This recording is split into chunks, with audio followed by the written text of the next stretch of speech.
group out there because it's coming from all areas, and so I will look at it and look at it seriously and see whether there are things we can do. I have made some commitments to some voluntary groups, to at least one voluntary group of councillors, to go out and see what they're doing. And you're probably aware of this. There's this document, Scramblers and Quads know the inferred. Even if there isn't a need for legislation, which I don't know at this stage, but when we get the statistics and we look at the European judgment, we might get a clearer view of this.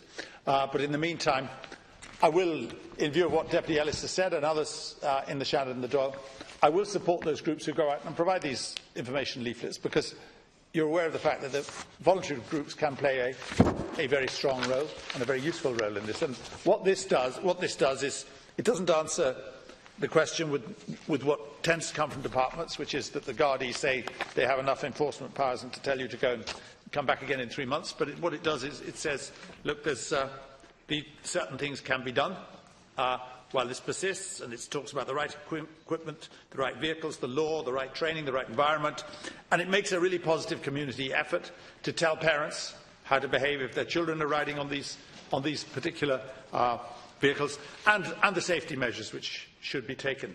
And you know, if we don't, and I'm not excluding at all, but we don't reach a legislative solution to this, or if we do see that the powers are there but aren't being used, or not being used possibly, or enforcement isn't as great as possible, certainly I will support voluntary groups. In the meantime, I'm due to meet the Minister. I'm just finishing. Can I go in a second? I'm due to meet the Minister for Justice on this particular issue, and I will raise the concerns that specifically that Deputy Ellis raised with me today.